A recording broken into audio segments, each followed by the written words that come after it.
Hi అండి, అందరికీ నమస్కారం. ఈరోజు మీకోసం ఒక కథ. కథలోకి వెళ్తే, తన చేతిలో రక్తపు మరకలతో ఉన్న ఇంకో చెయ్యి ఇంకా నాలో ప్రాణం లేనట్టు నిర్జీవంగా వాలిపోయింది. చనిపోతున్నప్పుడు కూడా కళ్ళల్లో ప్రశాంతత, పెదాల మీద చిరునవ్వు చిందిస్తూ చనిపోయింది అపర్ణ. ఎదురుగా ఉన్న మీనాక్షికి ఎవరో గుండెను గట్టిగా పట్టి కొడుతున్నట్టు, మోయలేని బరువుని గుండె మీద పెట్టుకున్నట్టు కళ్ళు ఆగకుండా వర్షిస్తున్నాయి. తను చూస్తుంది నిజమో భ్రమ అని నిర్ధారణ చేసుకోవడానికి అపర్ణ అక్క అని తన చెంపల్ని కదిలిస్తూ పిలిచింది. నువ్వు చూస్తుంది నిజమే అని ఆగిపోయిన గుండె చప్పుడు చెప్తుంది. రెప్పవయ్యని కళ్ళు చెబుతున్నాయి. వణికే చేతులతో చెయ్యి జారిపోయిన అపర్ణ చేతిని పట్టుకుని తన 9 నెలల గర్భం మీద పెట్టుకుంది మీనాక్షి. ఇది నీ బిడ్డ అక్క. ఈ బిడ్డ గుండె చప్పుడు వినడానికి ఎన్నెళ్ళు ఎదురు చూసావు. తడిదేరిన కళ్ళతో ఈ చిన్ని ప్రాణం కోసం నీ ప్రాణం ఎంతగా ఎదురు చూస్తుంది. తన్ని ముందర నిలిచేసరికి మమ్మల్ని అందరినీ వదిలేసి ఎందుకు వెళ్ళిపోయావక్కా అని గుండెలు విలిసేలా ఏడుస్తూ ఉంది మీనాక్షి. నీకు నాకు మధ్యన ఉన్న బంధం ఈ అమ్మతనమే కదక్క. ఎక్కువసేపు నిలబడ్డం, అలాగే బాగా స్ట్రెయిన్ వల్ల ఏడుస్తూ ఏడుస్తూ అలాగే పడిపోతుంది మీనాక్షి. నిశ్శబ్దంగా ఉన్న గదిలో మీనాక్షి తీసే శ్వాస శబ్దం తప్ప మరేం వినిపించటం లేదు. భారంగా ఉన్న కండ్రెప్పలు తెరిచి చుట్టూ ఉన్న పరిసరాల్ని గమనించి ఆ గదిలో తను తప్ప ఎవరు లేరని ఒక దీర్ఘమైన శ్వాసతో వాస్తవం గురించి టక్కున లేస్తుంది. అపర్ణక్క ఆ పేరు తలుచుకున్న వెంటనే తన ప్రమేయం లేకుండా కంటి నుంచి కన్నీరు జారుతుంది. ఒక్కసారిగా తన ఆలోచనలన్నీ మొదటిసారి అపర్ణను కలిసిన రోజుకి పరిగెడతాయి. కొన్నేళ్ల ముందు ఫేమస్ ఐవీఎఫ్ సెంటర్ వెయిటింగ్ హాల్లో కూర్చొని తన చుట్టూ గోడలకు తగిలించిన ప్రెగ్నెంట్ లేడీ ఫోటోసు, చిన్న చిన్న పిల్లల ఫోటోస్ చూస్తూ తన కళ్ళని ప్రతి గోడకి తిప్పుతుంది మీనాక్షి. మీనాక్షి అని నర్సు పిలిచిన పిలుపుకి పక్కనున్న తన భర్తని కదిలిస్తుంది. ఇద్దరు రూమ్లోకి వెళ్ళి డాక్టర్ని పలకరించి ముందున్న సీట్లో కూర్చుంటారు. నీది పెద్ద వయసు కాదు కదమ్మా, అప్పుడే పిల్లలకు తొందరేంటి అని అడిగిన డాక్టర్ వందన మాటలకు, మాది పెద్ద వయసు కాకపోయినా పెళ్ళై 3 సంవత్సరాలు అవుతుంది. మా అత్తయ్య ఆశపడుతున్నారు, అందుకని ఒకసారి చూయించుకుందామని ఇలా వచ్చామని సమాధానం చెప్తుంది మీనాక్షి. మీనాక్షి జవాబుకి ఇద్దరిని ఒకసారి చూసి, మరి వైదేహి దగ్గర చూపించుకున్నావు కదా నువ్వు, ఇంత దూరం ఏంటి? వైదేహి మేడం మెడికల్ క్యాంపు ఉందని ఎక్కడికి వెళ్ళారమ్మా. టెస్ట్ రిపోర్ట్స్ అన్నీ వచ్చాయి కానీ మేడం చూడకుండానే వెళ్ళారు. ఏముందని చిన్న ఆతురతతో ఇక్కడికి వచ్చాము.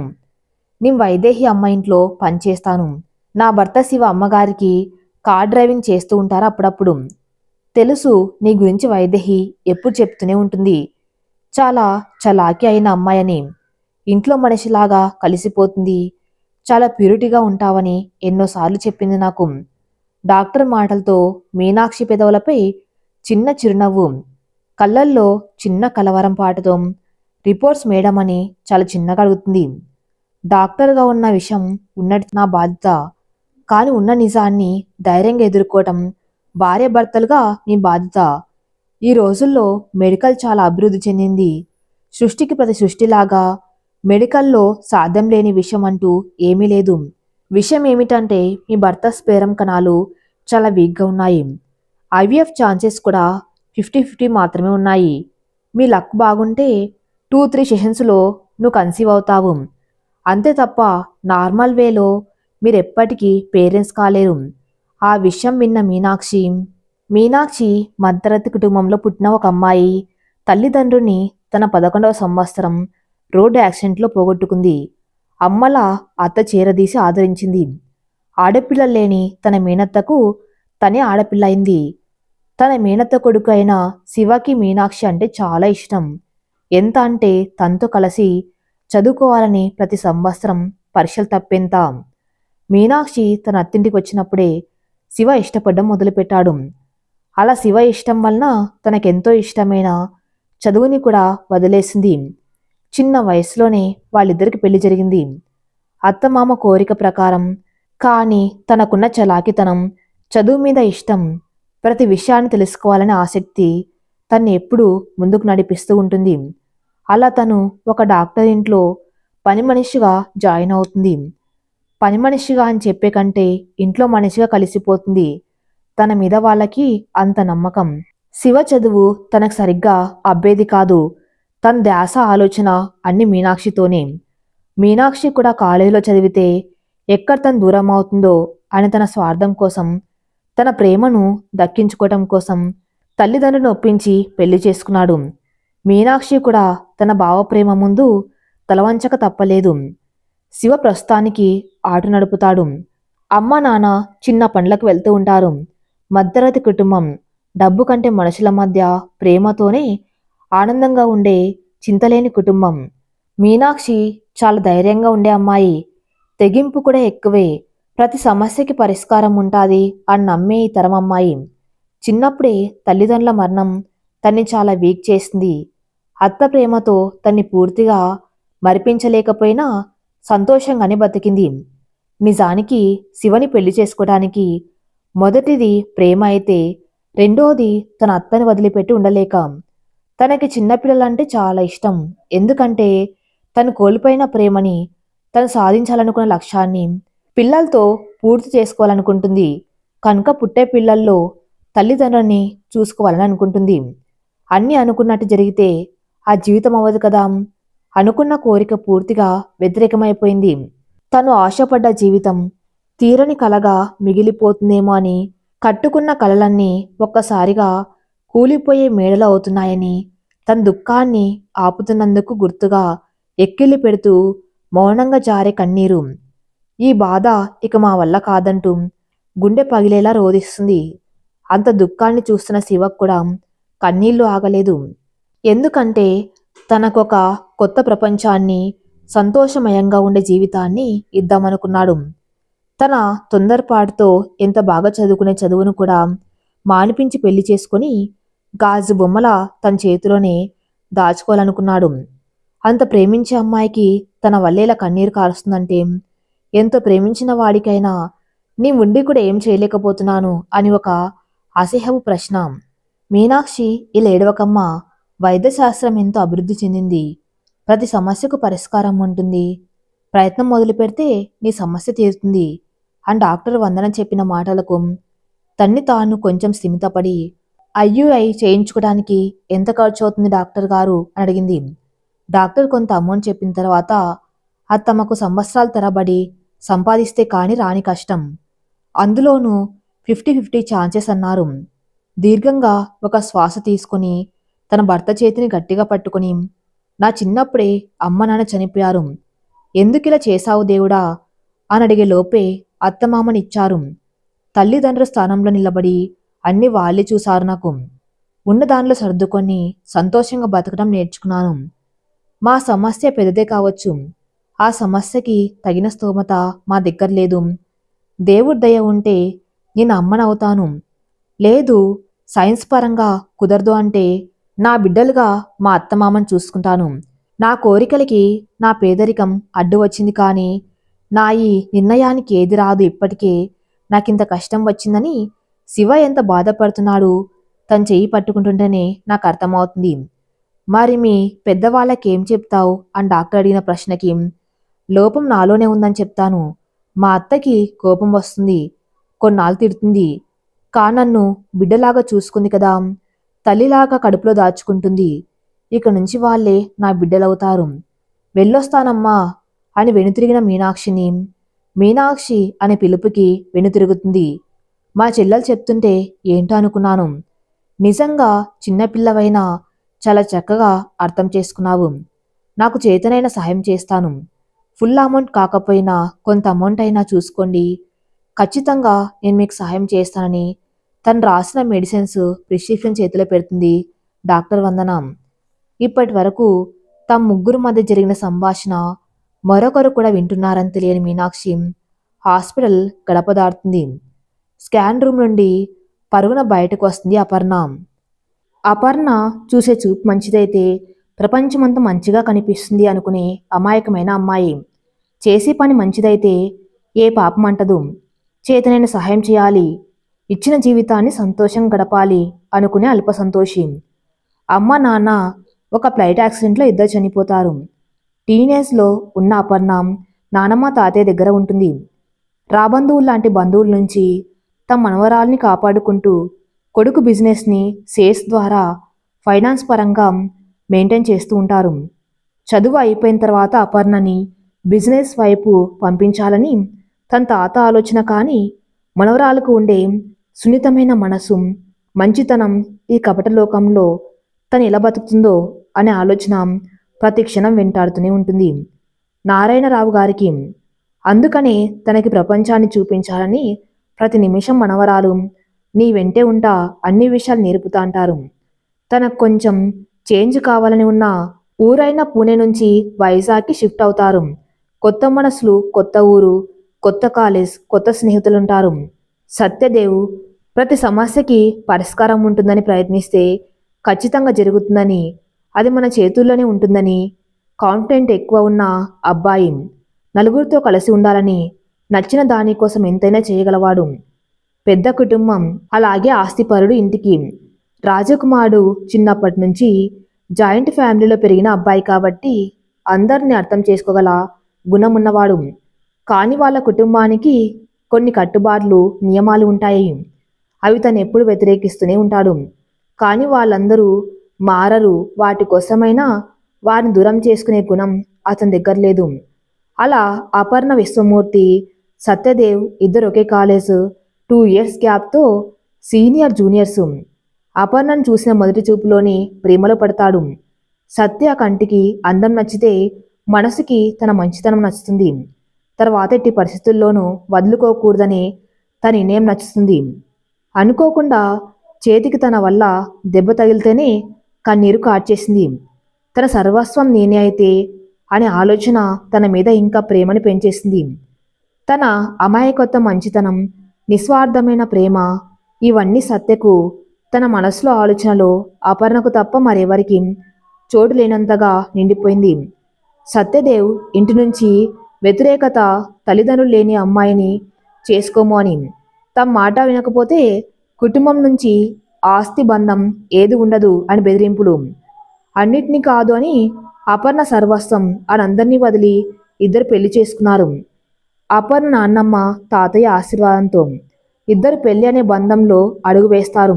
తమ ప్రేమని రోజుకొక కొత్త రకంతో ఆస్వాదిస్తూ చక్కని కుటుంబాన్ని, సంతోషమైన జీవితాన్ని అనుభవిస్తూ ఉంటారు.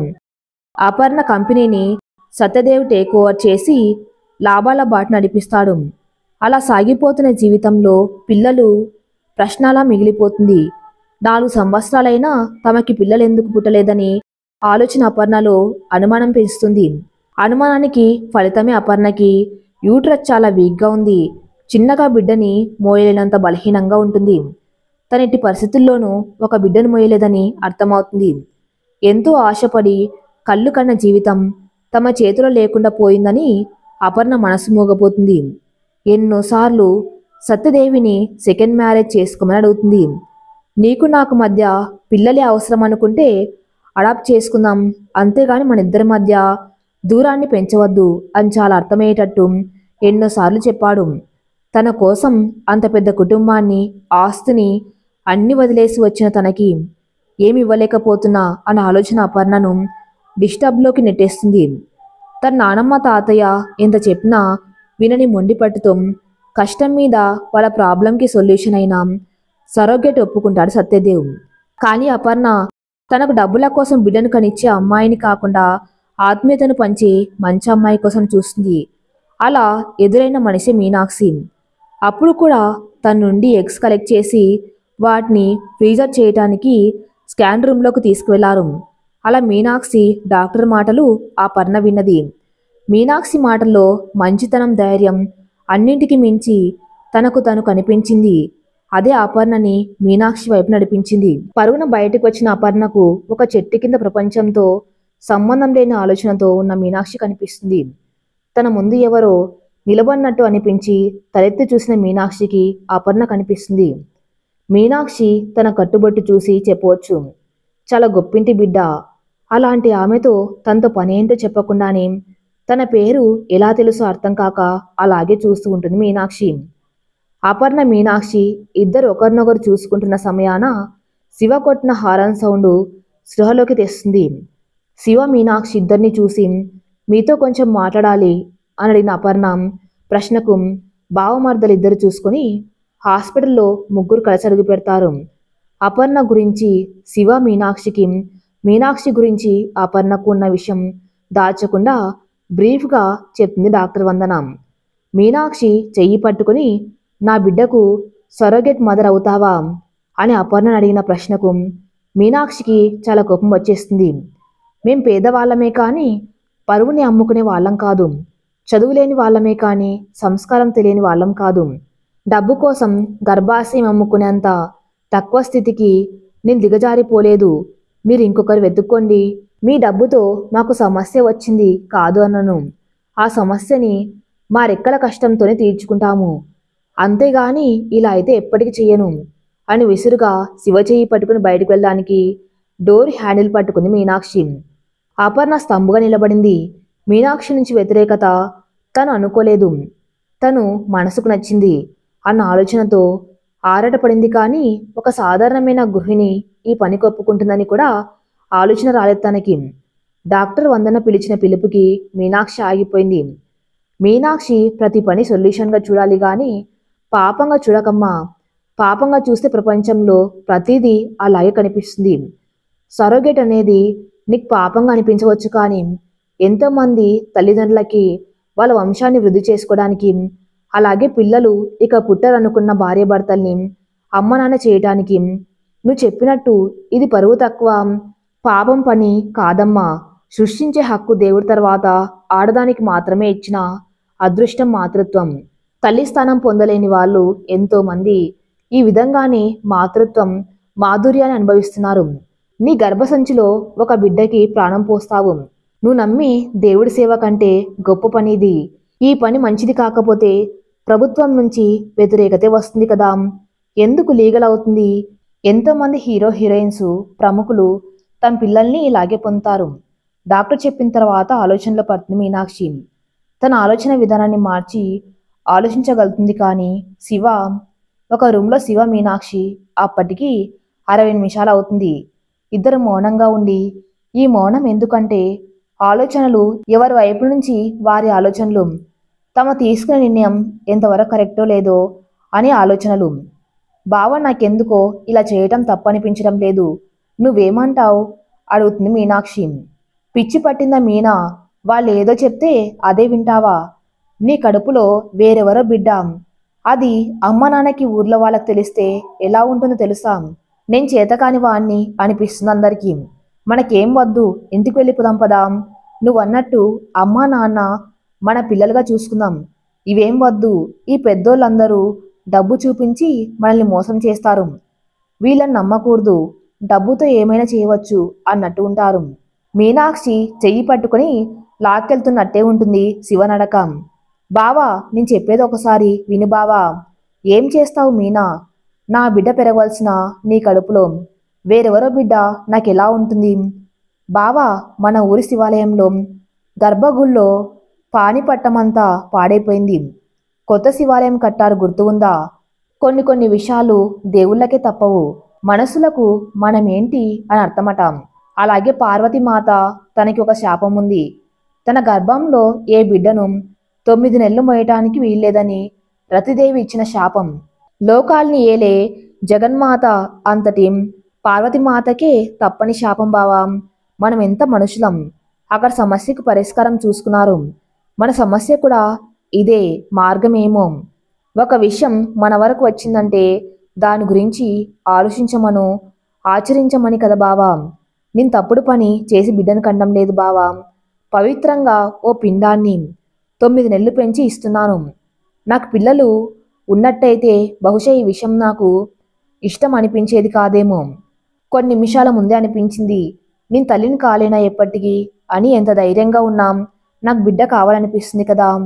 ఇప్పుడు నేను ఒక తల్లిగా ఆలోచిస్తున్నాం, పిల్లలు లేకపోతే ఎంత నరకంగా ఉంటుందో ఆలోచన వస్తేనే తట్టుకోలేకపోతున్నాను. ముందు రోజుల్లో అనుభవించాలి అంటే నా వల్ల అవుతుందో లేదో తెలియటం లేదు బావా అని శివ గుండె మీద పడుకొని గట్టిగా ఏడుస్తుంది మీనాక్షి. సత్యదేవ్ అపర్ణ ఫోన్ కాల్తో పరుగున హాస్పిటల్కి వస్తాడు. ఎవరి పర్మిషన్ అవసరం లేదన్నట్టు డైరెక్ట్గా డాక్టర్ రూమ్లోకి వెళ్ళిపోతాడు. తన ఎదురుగా అపర్ణను చూసి ఏమన్నా అయిందా, ఏం జరిగిందని కంగారుగా అడుగుతాడు. ఈ మధ్యకాలంలో తను మర్చిపోయిన చిరునవ్వుని అపర్ణ ఫేస్లో కనిపించి, మనం తొందరలోనే అమ్మ నాన్న కాబోతున్నాం దేవ్ అని సంతోషంగా చెప్తుంది అపర్ణ. ఆశ్చర్యంగా చూస్తున్న దేవ్ ఏమంటున్నావు అపర్ణ అని అడిగితే తనకు మీనాక్షి శివలకు మధ్య జరిగిన విషయం అంతా చెప్తుంది. ఇదంతా సత్యదేవికి ఇష్టం ఉండదు. తనకు అపర్ణే ప్రపంచం. తను నవ్వితే పండగ కానీ తన సంతోషం పిల్లల మీదే ఉందని తెలుసుకున్న తర్వాత తనకి ఎలా నచ్చితే అలా చేయాలనుకుంటాడు. తన కోసమే ఇష్టం లేకపోయినా సరోగేట్ ఒప్పుకుంటాడు. తమ ఎదురుగా ఉన్న శివ మీనాక్షులను పరిచయం చేస్తుంది అపర్ణ. చూడగానే ఇద్దరిది చిన్న వయసు అని అర్థమవుతుంది. మీరు బిడ్డని కన్న తర్వాత బిడ్డను బయోలాజికల్ పేరెంట్స్కి ఇచ్చేస్తారు. బిడ్డకు మీకు ఎటువంటి సంబంధం ఉండదు. ఈ సరగేట్కి మొదటి రూల్ ఇదే. మీనాక్షి చేతులు పట్టుకుని, ఇదొక అవసరం తక్కువ పనిగా చూడకు మీనాక్షి. నువ్వు ఒక ఆడపిల్లగా ఇంకో ఆడపిల్లను బాధను అర్థం చేసుకొని చేస్తున్న పని అనుకో. నన్ను నీ అక్కగా అనుకో. మా బిడ్డ పుట్టిన తర్వాత నువ్వు తల్లివయ్యేంత వరకు ప్రతి రూపాయి ఈ అక్కే పెట్టుకుంటుంది. మాతృత్వాన్ని ఇస్తున్న సంతాన లక్ష్మివి. నిన్ను అలాగే చూసుకుంటున్నాను. ఈ అక్కని అమ్మని చేస్తావు కదూ అని తన చేతులు పట్టుకున్న అపర్ణని చూసి కళ్ళ నీళ్లతో అక్కని గట్టిగా కౌగులించుకుంటుంది మీనాక్షి. ఇదంతా శివకు నచ్చకపోయినా తన మరదలు సంతోషం కోసం ఒప్పుకుంటాడు. ప్రొసీజర్ మొదలైన దగ్గర నుంచి బిడ్డను కనే వరకు మా అండర్లోనే ఉండాలని, మెడికల్ నీడు ఎప్పుడు ఉండేటట్టు దగ్గరగా ఉండాలని చెప్తారు. మా అత్తమ్మ మామయ్యని వదిలిపెట్టి ఉండాలంటే మేమిద్దరం కష్టపడి చేస్తేనే నలుగురం తినగలుగుతాము. ఇప్పుడు ఏ పని లేకుండా ఉండాలంటే? మీనాక్షి ప్రశ్నకు అపర్ణ, శివకు మంచి ఉద్యోగం చూస్తాము. అలాగే మీరు ఇక్కడే ఒక ఫ్లాట్లో ఉండండి. ప్రతి అవసరం నేను తీరుస్తాను. మీ అత్తయ్య మామయ్యకు నెల ఖర్చులు పంపిద్దాం. ఇలా ఇస్తున్నానని మీరు తక్కువగా చేసుకోవద్దు. వెలకట్టలేని కానుక ఇస్తున్నారు మీరు. ఒక అక్కగా ఇది నా బాధ అనుకు మీనాక్షి. నలుగురు మాట్లాడుకున్న తర్వాత మీనాక్షి శివ తిరుగు ప్రయాణం చేస్తారు. తల్లిదండ్రులకి కొత్త ఉద్యోగం వచ్చిందని కొన్నేళ్ళు అక్కడే ఉండాలని డబ్బులు ఇచ్చి జాగ్రత్తగా ఉండమని చెప్పి వైజాగ్ వస్తారు. 3 నెలల తర్వాత అపర్ణ కళ్ళు సంతోషంతో కంటిలో నీలాలు కారిపోతున్నాయి. తనది తన భర్త ప్రేమకు ప్రతిరూపం చిన్న కణంగా తన కళ్ళ ముందు స్కాన్ మీద కనిపిస్తూ ఉంటే ఆనందాన్ని తట్టుకోలేకపోతుంది. సత్యదేవ్ చేయి గట్టిగా పట్టుకుని తన గుండెల మీద పడి సంతోషంతో ఏడుస్తుంది. We are going to be parents Dev. ఈ క్షణం ప్రపంచంలో సంతోషకరమైన మనుషులు ఎవరైనా ఉన్నారంటే ఫస్ట్ నేనే ఉంటాను. ఆనందంతో నా గుండె గట్టిగా కొట్టుకుంటుంది దేవ్. నిజంగా నేను అసలు ఆలోచించలేకపోయాను ఇంత తొందరగా మన బిడ్డ వస్తుందని. దేవు కళల్లో చిరుతడి అపర్ణ సంతోషం చూసి. డాక్టర్ జాగ్రత్తలు అపర్ణ సంతోషంతో ఫ్లాట్కి చేరుకుంటారు నలుగురు. రోజులు ఎవరి కోసం ఆగవు కదా. ఈ ఆగని రోజుల్లో మీనాక్షికి మరో అమ్మ అవుతుంది అపర్ణ. శివకి తనకొచ్చిన డ్రైవింగ్తో తనకొక సొంత కారు కొనిచ్చి డ్రైవర్గా సెటిల్ అవుతాడు. ఒకరోజు మీనాక్షి బుక్ చదువుకున్న సమయాన పుస్తకంలో కనిపించిన డిగ్రీ అప్లికేషన్ చూసి ఆశ్చర్యపోతుంది. నమ్మలేనట్టుగా 1-2 సార్లు చూసుకుంటుంది తన పేరుని. పక్కకు తిరిగి చూసిన తనకు అపర్ణ కనిపిస్తుంది. ఇది కల కాదు మీనాక్షి, నిజమే. నీకు చదువు అంటే చాలా బాగా ఇష్టమని శివ చెప్పాడు. ఆడదానికి చదువు ఆస్తి కంటే ఎక్కువ. నువ్వు నీ కాళ్ళ మీద నిలబడాలి, సొంతంగా ఎదగాలి. నేను దేవితో మాట్లాడతాను, బుక్స్ తెప్పించాను, చదువుకొని ఎగ్జామ్స్ మాత్రం అటెండ్ అవ్వు సరేనా. తనకి అక్కగా కాదు, ఆ సమయంలో అమ్మ కంటే ఎక్కువగా కనిపిస్తుంది. సంతోషమైన రోజులు అంటే ఏంటి? ఉన్న ఈ జీవితంలో ఎప్పటికీ పొందలేమనుకున్నవి కాలం రోజులతో లెక్కగట్టి మన ముందుకు తెస్తుంది. అంటే మొదలయ్యే ప్రతి ఉదయం సంతోషంతో ముగిసే రాత్రి ఆనందంతో ఉండటమే సంతోషమైన రోజులు. 5వ నెల శ్రీమంతపు రోజున మీనాక్షి అడిగిన ప్రశ్న, ఎందుకక్క ప్రతిసారి కడుపుని తరుముతూ ఉంటావు చేత్తో అని. ఇది నా బిడ్డ నా చేతి స్పర్శని గుర్తుపడుతుందని, ఈ అమ్మ మాట వినిపిస్తుందని, తను కదిలే చిన్న చిన్న భాగాలు నా చేతికి తగిలిన అనుభూతిని. నేను బిడ్డను కనకపోవచ్చు కానీ నా బేబీ మూమెంట్స్ ఏది మిస్ అవ్వను. అపర్ణ సూర్యుడు ఉదయించిన వెంటనే మీనాక్షి దగ్గరే ఉంటుంది. మీనాక్షి అపర్ణ ఇద్దరి మధ్య ఇటు దేవికి అటు శివకి సమయమే ఉండదు. ఆడవాళ్ళ ఇద్దరి మధ్య బంధం విడదీయరానిదైన శివ పేరుకు మాత్రమే మాట్లాడేవాడు, కలిసేవాడు. ఒకరోజు భర్త గుండెల మీద ఏకాంత సమయాన్ని ఉన్న అపర్ణకు సడన్గా తనకొచ్చిన ఆలోచన మీనాక్షి వాళ్ళకి ఏదైనా ప్రాపర్టీ ఇద్దామని. నీకెలా నచ్చితే అలా కానివ్వు, ఎక్కువ ఆశలు ఎవరితో పెంచుకోకు, తర్వాత వాళ్ళకే మనకి బలహీనమైపోతారు, వదిలి ఉండలేనంత. బిడ్డను కన్న తర్వాత వాళ్ళు ఇక్కడి నుంచి వెళ్ళిపోతారు. ఎదురుగా ఉంటే ఏదో ఒక రోజున నా బిడ్డ అనే ఫీలింగ్ వస్తుంది. అందుకని వాళ్ళు మనం దూరంగా ఉండటమే ఇద్దరికి మంచిది. సత్యదేవ్ మాటలు బాధగా అనిపించినా అదే ఇద్దరికి మంచిదని నిదానంగా అర్థం చేసుకుంటుంది. తన బిడ్డ వస్తే ఎలా చూసుకోవాలి, ఏమేం తీసుకురావాలి, ఎలా ఆడుకోవాలి, తను అమ్మ వైపు నాన్న వైపా అని ఎన్నో కబుర్లు చెప్పి చెప్పి అలసిపోతూ ఉంటుంది అపర్ణ. ఎదురుగా ఉన్న పరమేశ్వరుని తమ రెండు కళ్ళ నిండా నింపుకొని సంతోషమైన మనస్తో, ఆరాధనమైన భావంతో తల్లిదండ్రులను కోల్పోయిన నానమ్మ తాతయ్యలతో ఆ బాధను మరిపించావు. అమ్మ అనే పదం దూరం అని తెలిసిన మీనాక్షితో ఆ సమస్యని తరిమేశావు. ప్రతి క్షణం నాతోనే ఉండి నన్ను నడిపిస్తున్నావు. ఇప్పుడు నా బిడ్డని నా చేతిలోకి చేర్చు. పరమేశ్వర, ఈ జన్మకింతకు మించిన కోరికను అడగను. నా బిడ్డ ఎప్పుడు బాగుండాలి, సంతోషంగా ఉండాలి, తనకు మీరే రక్ష అవ్వాలి. రెండు చేతులను జోడించి మౌనంగా వేడుకుంటుంది. ఇంతసేపు ఏంటపర్ణ, డ్యూ డేట్ ఎప్పుడో ఈరోజు చెప్తారు కదా, ఇంత ఆలస్యం చేస్తే ఎలా అన్న భర్త మాటలకి గట్టిగా కౌగిలించుకొని మన బేబీ వస్తుందంటే చెప్పుకోలేకపోతున్నాను. కొన్ని రోజులు మన చేతుల్లో ఉండబోతుంది. ఇంతటి అదృష్టాన్ని ఇచ్చిన పరమేశ్వరుని థ్యాంక్స్ చెప్పాలి కదా. అందుకే నీ కంటి నుంచి ఈ కన్నీరు రాకూడదని నేను అన్నిటినీ ఒప్పుకుంటున్నాను. నువ్వు ఇంకా ఇలా ఏడుస్తూ ఉంటే ఎలా? చేతిలోకి బాబు వచ్చిన దగ్గర నుంచి నీ కంటిలో కన్నీరు రాకూడదు, సరేనా? ఇది సంతోషం ఎక్కువై వస్తున్న కన్నీరు. నేను ఏడవట్లేదు, ఇంకెప్పుడు ఏడవను కూడా. ఎందుకంటే ప్రాణంగా చూసుకునే భర్త ఇప్పుడు బిడ్డ. ఇంకెందుకు ఏడుస్తాను? అయినా బాబు ఏంటి, నాకు పాప కావాలి. నీకు తెలుసా, భర్త మీద ఎక్కువ ప్రేమ ఉంటే పాప పుడుతుందట, భార్య మీద ఎక్కువ ప్రేమ ఉంటే బాబు పుడతాడట. సో నీకంటే నాదే ప్రేమ ఎక్కువ, పాపై పుడుతుంది మనకి. ఆహా, సరే, ఎవరి మీద ఎవరికి ఎక్కువ ప్రేమ ఉందో చూద్దాం. సరే చూద్దాం. వీళ్ళు ఇలా మాటల్లో ఉండగానే కారుకి ఎదురుగా వస్తున్న ఒక ప్రెగ్నెంట్ లేడీని చూసి స్టీరింగ్ పక్కకు తిప్పుతాడు. దేవ్ డ్రైవింగ్ని కంట్రోల్ చేసేలోపే ఎదురుగా పిల్లల్ని చూసి కారు సైడుకు తిప్పేసరికి డివైడర్ని గుద్దుతుంది కారు. దూరంగా పల్టీలు కొడుతూ ఆగిపోతుంది. ప్రస్తుతం కళ్ళు తెరిచిన మీనాక్షికి వాస్తవం గుర్తొచ్చి అపర్ణ అక్కని గట్టిగా ఏడుస్తుంది. ఏడుపు శబ్దానికి పరుగున వస్తాడు శివ. శివని పట్టుకొని, అక్క మనకి ఇక మనకు లేదు బావా, ఈ బిడ్డ కోసం ఎన్నో కళ్ళు కన్నది, తన ఆశ నెరవేరకుండానే ఆ దేవుడు తీసుకెళ్ళిపోయాడు. మీనాక్షిని ఓదారుస్తూ, సార్ కండిషన్ కూడా క్రిటికల్గా ఉంది. మీనా వాళ్ళ బంధువులు అందరూ వచ్చారు. సార్ వాళ్ళ కుటుంబం చాలా పెద్దదట. ఈమె గారు ప్రేమ కోసం కుటుంబం మొత్తాన్ని కాదని వచ్చేసారట. లేకపోతే సార్ ఇన్ని కష్టాలు ఉండేది కాదు. సార్ వాళ్ళకి ఆస్తులు వ్యాపారాలు కూడా చాలా ఉన్నాయట. సార్ బతికితే బాగుండు అనుకుంటున్నారు. ఇంతటితో ఆ పీడ మాకు పోతుంది అనుకున్నారు మీనా బయట అందరూ. బావా, నేనేమన్నాను మీనా? చనిపోయిన వాళ్ళ గురించి అలా మాట్లాడకూడదు బావా. అపర్ణక్క చాలా మంచిది, స్వచ్ఛంగా ఉంటుంది. అందుకే సార్ తన్ని ఇష్టపడి పెళ్లి చేసుకున్నారు.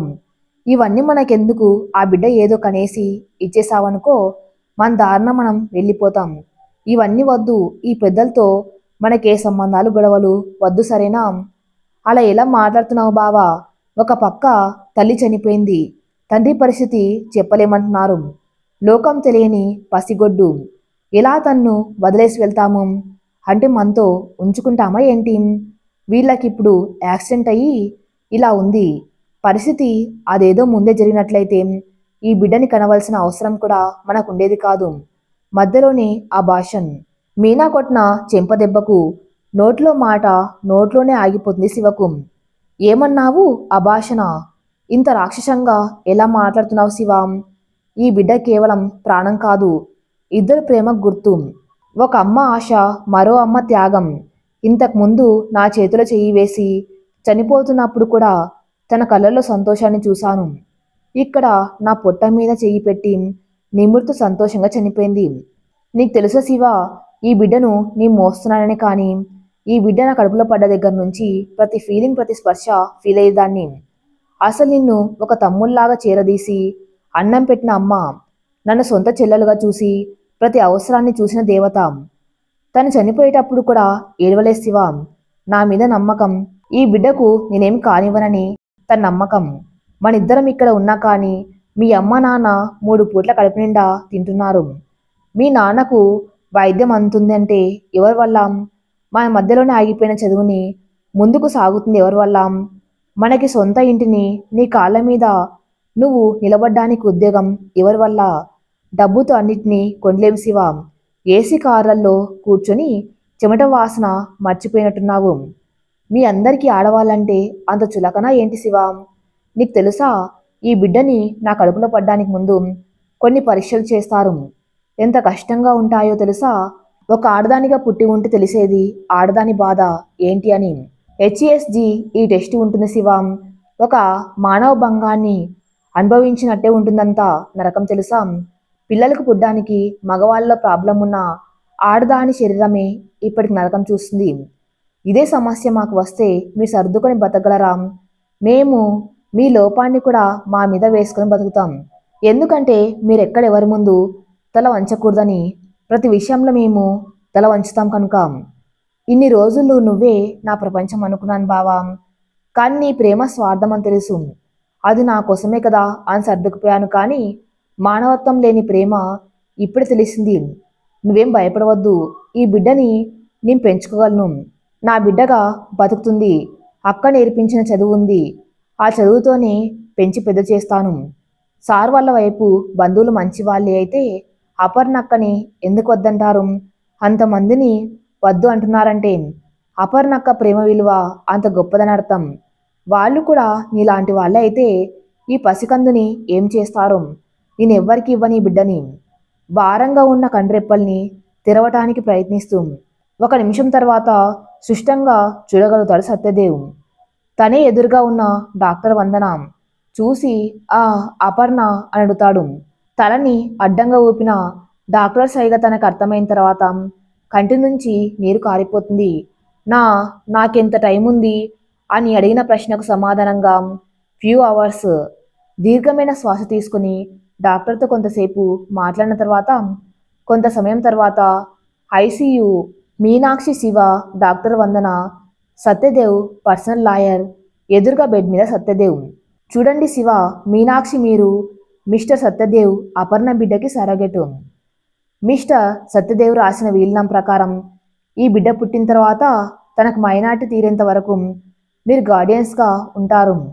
తమ ఆస్తిని 3 భాగాలుగా చేసి ఒక భాగం బిడ్డ మీద, ఇంకో భాగం మీ ఇద్దరి పేరు మీద, 3వ భాగం అపర్ణ గ్రాండ్ పేరెంట్స్ మీద వీలునామ రాయబడింది. మీకు ఇష్టమైతే తన బిడ్డకు మీరే తల్లిదండ్రులుగా ఉండవచ్చు అని మీ ఇష్టపూర్వకంగానే ఆ బిడ్డను మీతో ఉంచుకోవచ్చు. లేదా ఆ బిడ్డకు మైనార్టీ తీరిన తర్వాత మీ ఇష్ట ప్రకారంగానే వెళ్ళిపోవచ్చు అని తనకు పుట్టే బిడ్డ మీద, ఆస్తి మీద తమ వైపు బంధువులకి ఎవరికి ఎటువంటి సంబంధం లేదని తన ఇష్ట ప్రకారంగా రాసిన వీలునామా అని సంతకం చేసిన పేరెంట్స్ని చదువుతున్నాడు లాయర్. అంత విన్న తర్వాత మీనాక్షి చూసిన చూపుకి శివ తలదించుకుంటాడు. మీనాక్షిని తన దగ్గరకు రమ్మని చేతులతో పిలుస్తాడు. తన దగ్గరకు వచ్చిన మీనాక్షితో మాట్లాడాలని ఆక్సిజన్ మాస్క్ తీసి మీ మీద పెట్టుకునే నమ్మకంతో మిమ్మల్ని అడగకుండానే ఇంత పెద్ద నిర్ణయం తీసుకున్నాను. నా నమ్మకాన్ని నిలబెడతావు కదా అని తను అడిగిన మాటకు కన్నీటితో సమాధానం చెప్పింది మీనాక్షి. తన కళ్ళల్లో ఏమర్థమైందో తెలియదు. దేవు పెదవుల మీద చిన్న చిరునవ్వు. వందన వైపు చూసి కడుపులో ఉంది బావ పాప అని అడుగుతాడు. పాప సార్. అంత బాధలో తనకి సంతోషమైన విషయం పాప. నీ బంపు ఒకసారి తాకొచ్చా మీనాక్షి? పాప స్పర్శని ఫీల్ అవుతాను. తప్పుగా అనుకో మాకు, నువ్వు నా బిడ్డ లాంటి దానివి. ఇంతకుముందే కారులో వస్తున్నప్పుడు తను అడిగింది, పాప పుడితే నాకు తన మీద ఎక్కువ ప్రేమట, బాబు పుడితే తన మీద నాకు ఎక్కువ ప్రేమంట. నేనే గెలిచాను కదా మీనాక్షి, సమాధానంగా సత్యదేవ్ చేతిని తన 9 నెలల నిండు గర్భం మీద పెట్టుకుంటుంది. లోపల ఉన్న పాపకి తన తండ్రి అని అర్థమైందో ఏమో కేరింతలు కొడుతూ తిరుగుతుంది. మొదటిసారి తన బిడ్డ స్పర్శని ఫీల్ అయిన సత్యదేవికి అపర్ణ గుర్తొస్తుంది. ఇంత సంతోషం కోసం ఎదురు చూస్తుంది, అనుభవించకుండానే పోయింది అని. తన కాళ్ళను పట్టుకున్న స్పర్శతో కిందికి చూసిన సత్యదేవ్కు శివ ఏడుస్తూ కనిపిస్తాడు. మీలాంటి మంచి వ్యక్తులు బాగుండాలి సార్, అంత తొందరగా దేవుడు తీసుకెళ్లకూడదు అని ఏడుస్తాడు. మీనాక్షికి అన్ని సందర్భాల్లో తనతో సమానంగా నిలబడ్డు. తను జాగ్రత్తగా చూసుకో, మా బిడ్డని ఎప్పుడు బరువుగా అనుకోకు, అందులో తన ఆడపిల్ల. ఈ ప్రపంచంలో చాలా విషయాల నుండి ఎదుర్కోవడానికి తండ్రి చాలా అవసరం. నా బిడ్డకు తోడుగా నీడగా మీరిద్దరు నిలబడాలి. మీ మీద నమ్మకంతోనే చివరి నిమిషమైనా ఇంత దిగులుగా లేకుండా ఉంది నాకు. మా వాళ్ళకి ఎట్టి పరిస్థితుల్లోనూ ఈ బిడ్డనివ్వవద్దు. లా ప్రకారంగా ఈ బిడ్డ మీద అన్ని హక్కులు మీవే, మీకు ఎటువంటి సమస్య రాదు. చివరిసారిగా మీనాక్షి గర్భం మీద ఒక చిన్న ముద్దును అద్ది, నా నుంచి వచ్చే మొదటి చివరి ముద్దు ఇదే పాప, నువ్వు ఎప్పుడు సంతోషంగా ఉండాలి, మీ అమ్మ నాన్న బ్లెస్సింగ్స్ ఎప్పుడు నీకు ఉంటాయమ్మా. నాకు అపర్ణని చూడాలని ఉంది. స్ట్రెచ్చర్ మీద తీసుకొచ్చిన అపర్ణని తన బెడ్ మీద పడుకోబెట్టమని అడుగుతాడు. అపర్ణ తలని తన గుండె మీద పడుకోబెట్టుకుని నుదుటి మీద ముద్దు పెట్టి కళ్ళు మూసుకున్న సత్యదేవికి, దేవ్ చెప్పు అప్పు, ప్రతి విషయానికి కొలమానం ఉంటుంది కదా, మరి నా మీద నీ ప్రేమ కొలమానం ఎంత? తన గుండెల మీద తల పెట్టుకుని పడుకున్న అపర్ణని జో కొడుతూ నా ప్రాణమంతా అంటాడు. ఛాతి మీద తన గడ్డం ముంచి, అదేంటి ఎక్కడైనా ఆకాశమంతా, సముద్రమంతా, ఈ విశ్వమంతా అని చెప్తారు, నువ్వేంటి ప్రాణమంతా అంటున్నావు? నా ప్రేమకి కొలమానం రంగు, అది అంతం. ఇవన్నీ నువ్వు నీ బ్రతికున్నంత వరకే, కానీ నా ప్రేమ నీతో పాటు నీ ఆఖరి శ్వాసతో కలిసి అంతాం, నీలోనే ఇమిడిపోయి ఇంత నీ వెనక వచ్చేంతాం, చావులో కూడా నీ చెయ్యి వదలంతాం. నాకు నీతోనే బ్రతకాలని ఉంది, నీ జ్ఞాపకాలతో కాదు, అందుకే నీతో పాటే నేను. నీ లాల కన్నులతో దేవుని చూస్తున్న అప్పు, అమ్మ నాన్న తీసుకువెళ్ళి అన్యాయం చేశాడేమో దేవుడు అనుకున్నా, నిన్నుంచి అన్ని బంధాల్ని నీలో చూసుకోమని ఇచ్చాడు. నీతో 100 సంవత్సరాల జీవితం గడపాలి, మన పిల్లల్ని మన పిల్లల పిల్లల్ని చూడాలి, మన ప్రేమని మన మనవళ్లకు మనవడికి చెప్పాలి, కథలు కథలుగా చెప్పాలి, నీ ప్రేమని సంపూర్ణంగా అనుభవించాలి. ఇదిగో ఇలాగే చనిపోయి ఆఖరి సమయాన నీ గుండెల మీద ఇలాగే పడుకోవాలి, నా కోరిక తీరుతుంది కదా. అపర్ణ అన్న మాటలు గుర్తెచ్చుకుంటూ తన నుదుటి మీద ముద్దు పెట్టి తన్ని జోకొడుతూ ఆఖరి శ్వాస విడుస్తాడు సత్యదేవ్. 5 సంవత్సరాల తర్వాత 7వ నెల కడుపుతో ఉన్న మీనాక్షి శివకి క్యారేజ్ ఇస్తూ, ఈరోజు తొందరగా ఇంటికి రా బావా, గుడికి వెళ్ళాలి అని చెప్తుంది. ఈ రోజుని ఎలా మర్చిపోతాను, ఖచ్చితంగా వస్తాను. నా బంగారు తల్లి ఎక్కడ తను ఎదురు రానిది నా రోజు మొదలవ్వదు కదా. స్వర్ణ 4 సంవత్సరాల స్వర్ణ పట్టు పరికిణిలో మువ్వల పాదాలతో, అపర్ణ అందం దేవ్ పోలికలతో చూడంగానే ఎంతో నచ్చే రూపంతో పరుగున వస్తుంది. నాన్న అని స్వర్ణ పిలుపులకి తను ఎత్తుకొని, నా బంగారు తల్లి ఎదురు రాకుండా ఈ నాన్న ఎప్పుడైనా బయటికి వెళ్ళాడా? మీకోసమే వస్తున్న నాన్న, తొందరగా ఇంటికి వచ్చేయండమ్మా, నువ్వు నేను నా తమ్ముడు మనందరం కలిసి గుడికి వెళ్దాం అంటూ కిలకిల నవ్వే స్వర్ణ నవ్వులో అపర్ణ కనిపిస్తుంది వాళ్ళిద్దరికీ. స్వర్ణ అమ్మకి దీపం వెలిగించమ్మా నీ చేతులతో, నా పుట్టినరోజున ఎప్పుడు నాతో పూజ చేయిస్తావు, ఇక్కడ ఎందుకమ్మా, వీళ్ళు నాకు అక్క బావ, నీకు మేము ఎలాగో వీళ్ళిద్దరు కూడా మీకు అమ్మ నాన్న, వాళ్ళ ప్రేమ చాలా స్వచ్ఛమైనది, అందుకే ఒకరిని విడిచి ఒకరు ఉండలేకపోయారు. ఇలాంటి వాళ్ళ స్వచ్ఛమైన ప్రేమ నీపై ఉండాలని, వాళ్ళ ఆశీస్సులు నీ మీద ఎప్పుడు ఉంటాయని. అపర్ణ అక్క నువ్వు మీ ఇద్దరి పుట్టినరోజు ఒకటి, అందుకే ప్రతి సంవత్సరం నీ చేత్తోనే దీపం వెలిగిస్తాను. ఇప్పుడే కాదు, నీ ప్రతి పుట్టినరోజు నేను చెప్పకుండానే వీళ్ళిద్దరూ ముందు దీపం పెట్టాలి, సరేనా? అలాగే అమ్మ అని తన చిట్టి చేతులతో మీనాక్షి కడుపుకి హారతి అద్దుతుంది. తర్వాత తన పొట్టని సున్నితంగా నిమురుతుంది. ఇలా నిమరమని నీకెవరు చెప్పారు స్వర్ణ? ఏమోనమ్మా, నేను నీ పొట్టలో ఉన్నప్పుడు నన్ను ఇలాగే నిమిరేదానివేమో, అందుకే నాకు ఇది బాగా అలవాటైపోయింది. ఇలా నిమురుతూ ఉంటే తమ్ముడికి నా స్పర్శ తెలిసి బయటకు వచ్చిన తర్వాత మీ అందరికంటే ముందు నన్నే గుర్తుపడతాడు కదమ్మా, స్వర్ణ సమాధానం విన్న తర్వాత మీనాక్షి పోలికలే కాదు అక్క స్వభావం కూడా నీదే వచ్చింది. నువ్వు లేవనే మాట అబద్ధం చేస్తూ స్వర్ణలో కనిపిస్తున్నావు అపర్ణ అక్క.